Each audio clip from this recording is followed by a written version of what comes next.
too low. Thiru M. Stalin ji, Tirumati Kanimozhi Karunanidhi ji, all women's leaders on the dais, Sahodara, Sahodarigale, Vanakkam.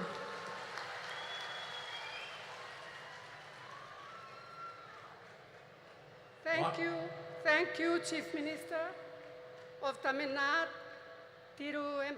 Stalin, for inviting me to this Women's Rights Conference.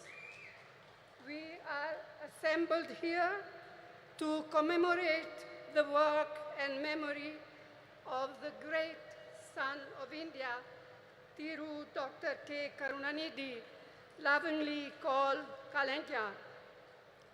மாண்புமிகு ஸ்டாலின் அவர்களே, அன்பிற்குரிய கனிமொழி அவர்களே, மேடையிலே அமர்ந்திருக்கக்கூடிய மகளிர் தலைவர்களே, இந்த அருமையான நாளில்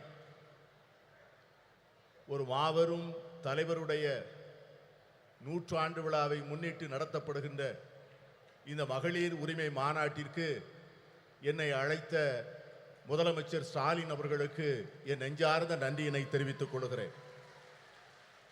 A leader of many talents, a writer, a poet, a journalist, a chief minister of many terms, but above all, a leader who believed deeply in the upliftment of the deprived. தன்னுடைய வாழ்க்கை முழுமையும் ஏழை எளிய மக்களுக்காக உழைத்தவரும் இந்திய தாயினுடைய தவப்புதல்வர்களில் ஒருவரும் நம்மால் அன்போடு கலைஞர் என்று அழைக்கப்படக்கூடியவருமான அருமைக்குரிய தலைவர் கலைஞர் அவர்கள் ஒரு பன்முகத்தன்மை கொண்ட ஒரு மாபெரும் தலைவர். ஒரு எழுத்தாளராக, ஒரு பத்திரிகையாளராக, ஒரு முதலமைச்சராக, ஒரு நிர்வாகியாக அவர் ஆற்றிய பணிகள் மகத்தான பணிகள். He believed in equality of all, regardless of faith, caste, language or region.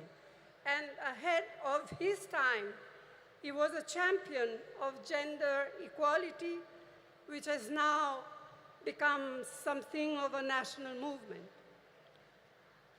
மாநிலம், மொழி, சாதி, மத நம்பிக்கை இவற்றிற்கெல்லாம் அப்பாற்பட்டு எல்லோரையும் சமத்துவமாக பார்க்கக்கூடிய ஒரு அருமையான தத்துவத்திலே அவர் நம்பிக்கை கொண்டிருந்தார். தன்னுடைய வாழ்நாளின் போது அதிகமாக பேசப்படாத பாலின சமத்துவத்தை அவர் சிந்தித்து அதற்காக போராடுகின்ற ஒரு போராளியாக தன்னை அடையாளப்படுத்திக் கொண்டார். இன்று அது ஒரு தேசிய இயக்கமாக கொண்டாடப்படுகின்ற சூழ்நிலை உருவாகி இருக்கிறது. Our women have made India proud in multiple fields and sectors, in spite of the shackles of tradition, patriarchy, and culture that stood on their way. This struggle for equality has had many ups and downs. But today, Indian women shine in many spheres. To mention just a few: science, knowledge, skills, culture, and sports, and politics. And above all, as centers of our families and leaders of people. நம்முடைய பெண்கள் இந்தியாவிலே மிக மகத்தான சாதனைகளை செய்திருக்கிறார்கள். மரபு வழி சமூகம், ஆணாதிக்க சமூகம், கலாச்சாரம் என்கிற தடைகளை எல்லாம் மீறி அவர்கள் மிக அருமையான சாதனைகளை செய்து முடித்திருக்கிறார்கள். இந்த நீண்ட நெடிய போராட்டத்தில் ஏற்றங்களும் இருந்திருக்கின்றன, இரக்கங்களும் இருந்திருக்கின்றன. ஆனால் இன்று இந்திய பெண்கள் பல்வேறு துறைகளிலே ஒளிர்கிறார்கள். சிலவற்றை சொல்ல வேண்டும் என்று சொன்னால், விஞ்ஞானத்திலே, அறிவிலே, ஆற்றலிலே, கலாச்சாரத்திலே, விளையாட்டிலே, இவை எல்லாவற்றிற்கும் மேலாக நம்முடைய குடும்பத்தினுடைய மைய பொருளாக மக்களுடைய தலைவர்களாக அவர்கள் ஆற்றுகின்ற பணி மகத்தானது. இருந்தாலும் கூட இந்த போராட்டம் இன்னும் நீண்ட தூரம் பயணிக்க வேண்டும், இன்னும் பல்வேறு தடைகளை தாண்ட வேண்டும். Yet we all know this struggle continues and there are many more frontiers to cross, especially for our disadvantaged sisters. இருந்தாலும் நம்முடைய ஏழை எளிய சகோதரிகள் இன்னும் ஏராளமான தடைகளை தாண்டித்தான் இந்த சமத்துவத்தை பெறுவதற்கான சூழ்நிலை உருவாகி இருக்கிறது. The remarkable non-violent freedom struggle led by Mahatma Gandhi placed a strong emphasis on gender equality. In 1928, the draft constitution was being crafted under the chairmanship of Motilal Nehru, and the Karachi Resolution of 1931, framed by Jawaharlal Nehru. Both these documents championed women's rights, advocating for equal voting rights, political and economic rights, and fair wages. They laid the foundation for women to play an equal role in our nation's building. They embodied the promise of universal suffrage, gender equality, and the socialist equitable society. And this spirit continued when the Constitution of India, under the leadership, chairmanship of Dr. B.R. Ambedkar, was ultimately framed. Mahatma காந்தியினுடைய தலைமையிலே ஏற்றுக்கொள்ளப்பட்ட சாத்வீகமான வன்முறையற்ற சுதந்திர போராட்டம் மகளிர் சமத்துவத்தை முன்னிலைப்படுத்தியது. 1928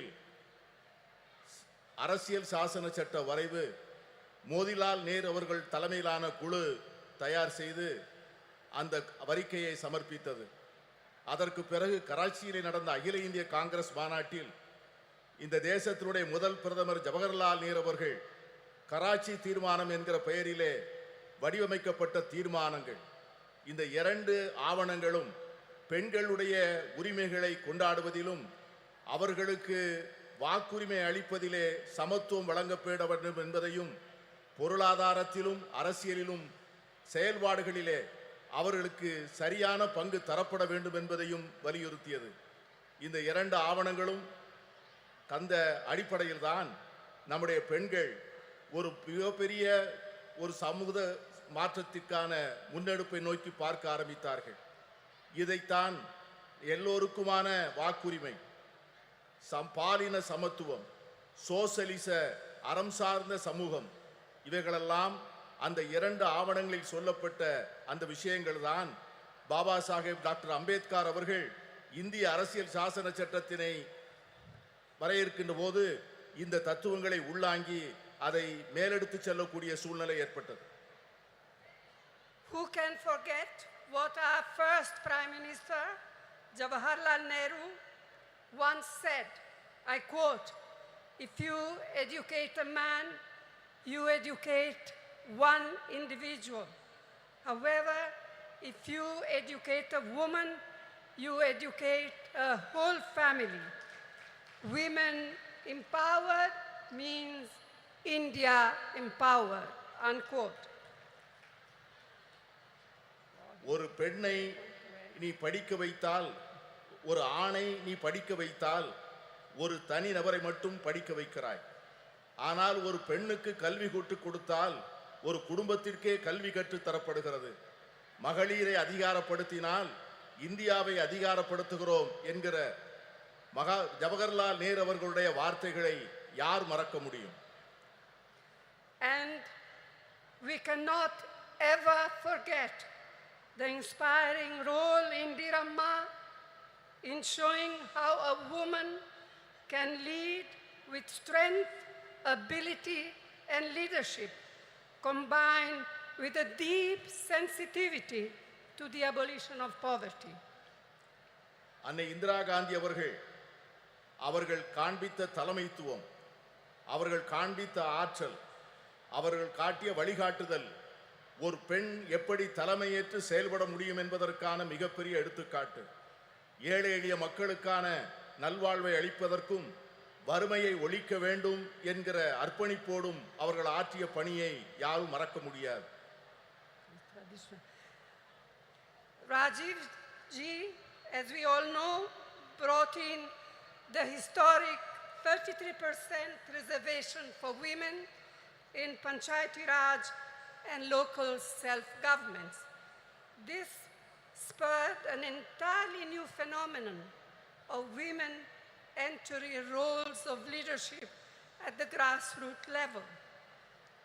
அமரர் ராஜீவ் காந்தி அவர்கள் வரலாற்று புகழ்மிக்க 33 விழுக்காடு இடஒதுக்கீட்டை பெண்களுக்காக பஞ்சாயத்து ராஜ் சட்டத்திலும் உள்ளூர் ஆட்சி அமைப்புகளிலும் கொண்டு வந்தார். அந்த சட்ட திருத்தமானது சமூகத்தினுடைய அடித்தளத்திலே ஒரு மிகப்பெரிய மாற்றத்தை ஏற்படுத்தி பெண்களுக்கு தலைமை பொறுப்புகளை அளித்து ஒரு பெரிய சமூக புரட்சிக்கு வித்திடுகின்ற மிகப்பெரிய திட்டமாக அது அமைந்தது. It was a vital stepping stone towards the reservation on a similar 1/3 of seats in the Lok Sabha, which the Indian National Congress has pioneered in parliament and outside. Rajiv Gandhi அவர்கள் ஏற்படுத்தி கொடுத்த 33 விழுக்காடு இடஒதுக்கீடு தான் இன்று பாராளுமன்றத்திலே மகளிருக்கு 33 விழுக்காடு இடம் ஒதுக்கப்பட வேண்டும் என்கிற சட்டத்தினுடைய முன்னெடுப்பாக அமைந்தது.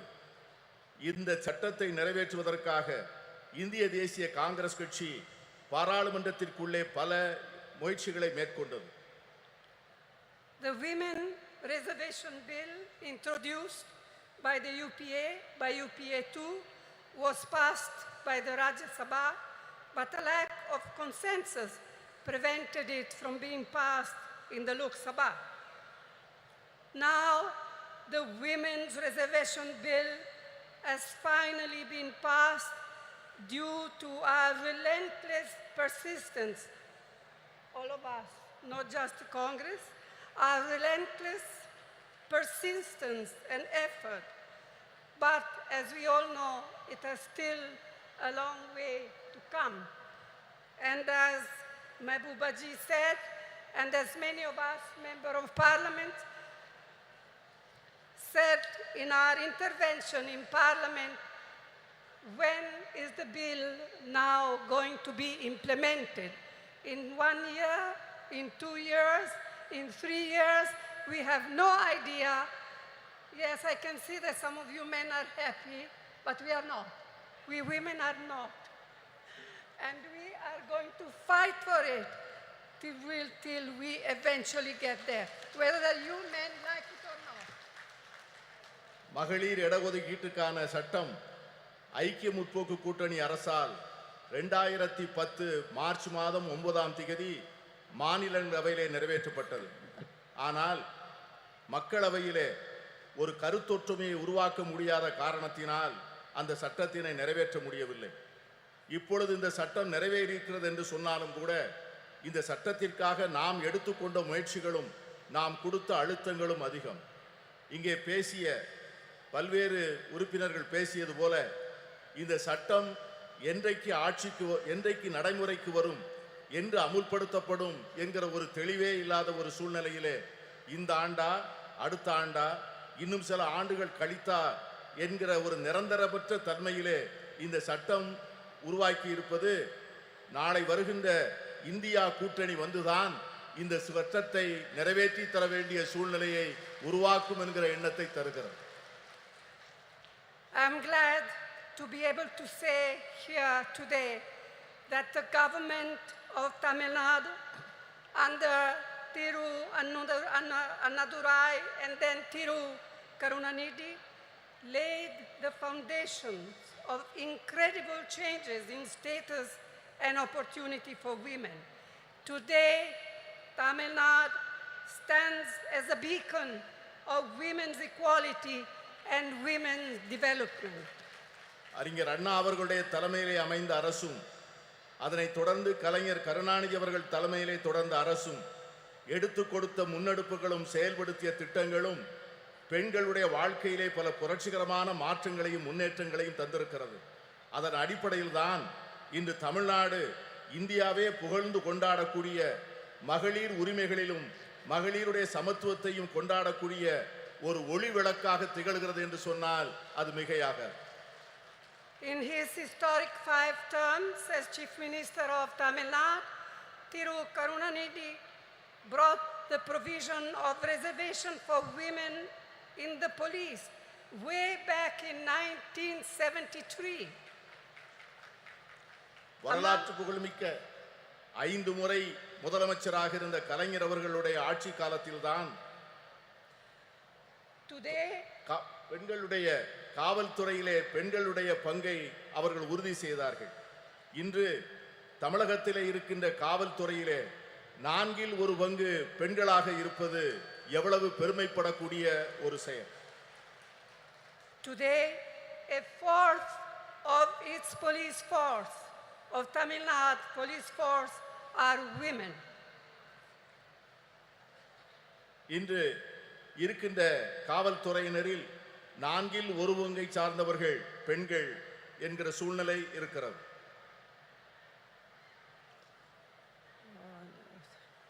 Another very important initiative brought in by Karunanidhi was the reservation for women in government positions. Today, women's participation in government services exceeds 30%. And I am told that just recently, Chief Minister M.K. Stalin has raised it to 40%.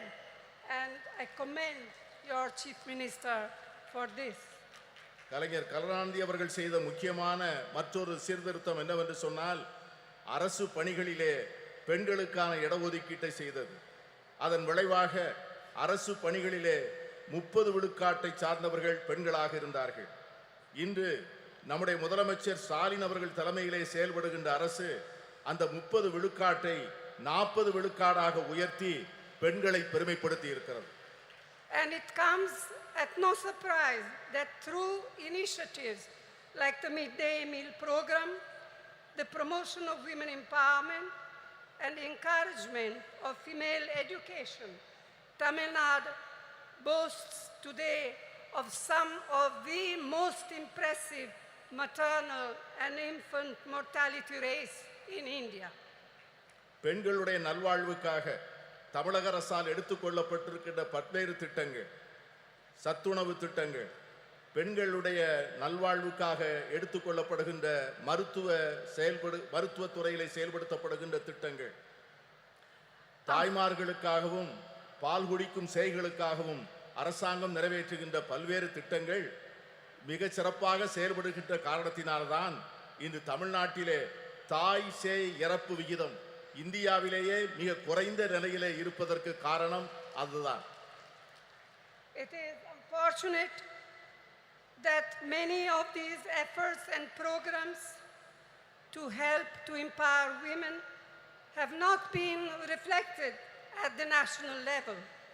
In fact, instead of mitigating problems faced by women, the last 9 years have seen a sustained effort on part of the Modi government to turn our women purely into symbols, to be counted and appreciated only in their restricted traditional roles in a patriarchal framework. கடந்த 9 ஆண்டுகளாக மோடி அரசினுடைய நடவடிக்கைகள், இந்த நாம் ஏற்றுக்கொண்டிருக்கின்ற திட்டங்கள், நாம் பெற்றுத்தந்த உரிமைகள், கடந்த 70 ஆண்டுகளிலே நாம் செய்த நல்ல முயற்சிகளை எல்லாம் சீரழிக்கின்ற வகையிலே செயல்படுவது நமக்கு ஏற்பட்டிருக்கிற மிகப்பெரிய துரதிர்ஷ்டம். பெண்களை ஒரு அடையாள சின்னமாக மாற்றி பழமையிலும் மரபு வழியிலும் ஏற்கனவே பின்பற்றி வருகின்ற பாரம்பரிய சூழ்நிலையில் மட்டும்தான் பெண்கள் இருக்க வேண்டும் என்று எண்ணுகிறது இந்த அரசை ஒழிய அவர்களுக்காக ஒரு புதிய சுதந்திரத்தையும் உரிமைகளையும் அளிக்க அவர்கள் தயாராக இல்லை. இதை போலத்தான் எல்லா துறைகளிலும் எல்லா சுதந்திரத்திற்கும் சமத்துவத்திற்கும் அறம் சார்ந்த சமுதாயத்திற்குமாக நாம் பெற்ற அனைத்து உரிமைகளையும் கடந்த 9 ஆண்டுகளாக அவைகள் அனைவரும் தொடர்ந்து முறையாக சீரழிக்கப்பட்டு வருவதை நான் சுட்டிக்காட்ட விரும்புகிறேன். I am confident that we, the like-minded parties of the India Alliance, can and will take urgent steps needed to make women's equality a reality. நான் உறுதியாக நம்புகிறேன், நாம் ஏற்பாடு செய்திருக்கிற இந்தியா கூட்டணி என்கிற இந்த அற்புதமான ஏற்பாடு இதை போன்ற சமச்சீரற்ற தன்மைகளை எல்லாம் நீக்கி பெண்களுக்கு உண்மையாகவே அவர்களுக்கு ஒரு சமத்துவ உலகை உருவாக்கி கொடுப்பதற்கான மிக அவசரமான நடவடிக்கைகளை நிச்சயம் மேற்கொள்ளும் என்று நான் உறுதியாக நம்புகிறேன். And it is my fervent hope that we in the India Alliance will see to it that the bill will be implemented as soon as possible. We will all work together to see to it that it happens. நான் உறுதியாக சொல்லுகிறேன், India கூட்டணி என்பது நிச்சயமாக இந்த மகளிர் இடஒதுக்கீட்டுக்கான சட்டத்தை நிறைவேற்றிய தீரும். அதை நிறைவேற்றி ஒரு நல்ல சூழ்நிலையை நாம் ஏற்படுத்திய தீர்வோம். இங்கே குழுமி இருக்கின்ற நாம் அதற்கான உறுதியை எடுத்து அதை நோக்கி செயல்பட வேண்டும் என்று நான் கேட்டுக்கொள்கிறேன். This is our goal. This will be the India Alliance goal, and this is what we women must fight for. If we fight for all together, we shall be victorious. இதை இந்தியா கூட்டணியை சார்ந்த கட்சிகள் நிச்சயமாக செய்யும். நாம் அனைவரும் சேர்ந்து போராடுவோம். நாம் அனைவரும் சேர்ந்து நிச்சயமாக இதனை சாதிப்போம். We shall be victorious. Vetri namade nandri. நன்றியோடு உழைப்போம். வெற்றி நமது. We feel honored by your presence and thank you for your historical address in this historical event, Madam.